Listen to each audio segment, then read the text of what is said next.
Microsoft word ফাইলে আমরা লিখলে আমাদের লাইনের মাঝে কিন্তু একটা গ্যাপ হয়ে যায়, একটা লাইন স্পেস হয়ে যায়। এই সমস্যাটায় অনেকে পড়ে থাকি। আমি দেখিয়ে দিচ্ছি এই লাইন স্পেসগুলো আপনারা কীভাবে রিমুভ করবেন বা কী কাজ করলে এই স্পেসটা কিন্তু আর আসবে না, কারণ দুই লাইনের মাঝখানে কিন্তু বেশ খানিকটা স্পেস চলে আসে। আপনারা ভালো করে ভিডিওটা খেয়াল করুন, ভালো লাগলে ভিডিওটা শেয়ার করে দেবেন, আর এ ধরনের টিপস পেতে চাইলে আইডিটিকে ফলো দিয়ে রাখুন। মাইক্রোসফট ওয়ার্ড ফাইলে আমাদের যে প্রবলেমটা হয় সেটা হচ্ছে যে লাইন স্পেসের যে একটা প্রবলেম হয়। আমরা ওয়ার্ডে অনেক সময় লেখালেখি করি এবং সেখানে আমাদের একটা লাইন থেকে আর একটা লাইনের যে একটা গ্যাপ হয়ে যায়, এটা একটা প্রবলেম। এখন কি করলে এই গ্যাপটা থাকবে না, বা এই গ্যাপটা হলে আপনারা সেই গ্যাপটা কিভাবে বন্ধ করতে পারেন বা গ্যাপটা রিমুভ করবেন, সেটা আমি আপনাদেরকে দেখিয়ে দিচ্ছি। আপনারা ভালো করে ভিডিওটা খেয়াল করুন। আর এ ধরনের আরও অনেক টিউটোরিয়াল ভিডিও পেতে আপনারা আমার আইডিকে ফলো দিয়ে রাখতে পারেন। আমি দেখছি, যেমন ধরেন আমি যদি এখানে দেখেন নিচে চলে আসলাম, এন্টার প্রেস করে যদি নিচে আসি, আসার পরে দেখেন এই লাইন আর এই লাইনের মধ্যে একটা কিন্তু বড় গ্যাপ হয়ে গেছে। এটা আপনি মোবাইলে ওয়ার্ড ফাইলে কাজ করেন অথবা আপনি কম্পিউটারে কাজ করেন, যেখানে আপনি ওয়ার্ড ফাইলে কাজ করবেন এই সমস্যাটা কিন্তু আপনার আসবে।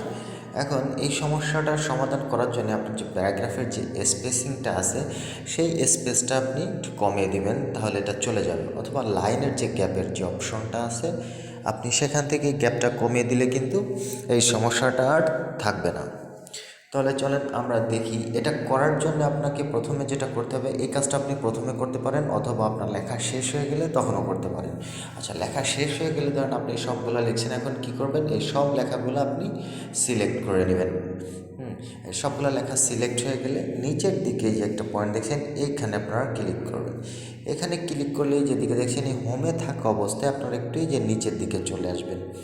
এই নিচের দিকে চলে আসলে এখানে যে দেখেন এই যে প্যারাগ্রাফ ফরম্যাটিং, এই প্যারাগ্রাফ ফরম্যাটিংয়ে ক্লিক করলে এখানে দেখেন আমার এখানে লাইন স্পেসটা দেখাচ্ছে। এই যে প্রথমে আমি যদি লাইন স্পেসে আসি, যে এটা দেখেন লাইন স্পেসটা কত আমার 2.0, এখন এটা যদি আমি 1.0 করে দিই দেখেন ওখানে যে কমে গেল।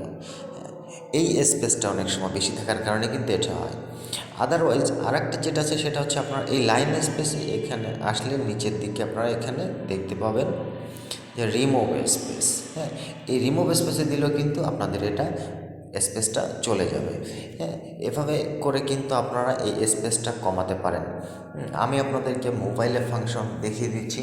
এই প্রবলেমটা আপনারা যদি কম্পিউটারে হয় সেখানে গিয়েও আপনারা কিন্তু এই হোমে দেখবেন, এই যে পাশে যে আমাদের যে হোম দেখতে পাচ্ছেন, এই হোম অপশনটা আপনার উপরে যে মেনু বার আছে সেখানে এই হোম অপশনটা আসলে তার পাশে এখানে আপনারা যে সেন্টারে দেখবেন, এখানে যে প্যারাগ্রাফ দেখবেন অথবা স্পেসিং লাইন স্পেস এইগুলো আপনারা পাবেন। এই প্যারাগ্রাফের মধ্যে গেলেই আপনি কিন্তু এখানে এই জিনিসটা পেয়ে যাবেন। এখান থেকে আপনি জাস্ট এই যে লাইন স্পেসটা এখানে জিরো করে দিলে দেখেন এখন উপরে লেখাগুলো কিন্তু মাঝে কোনো স্পেস নেই।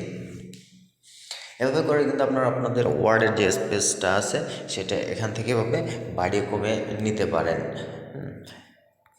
ভিডিওটা ভালো লাগলে আপনারা অবশ্যই শেয়ার করে দেবেন, কারণ আপনার শেয়ারের মাধ্যমে কিন্তু অন্যরা জানতে পারবে।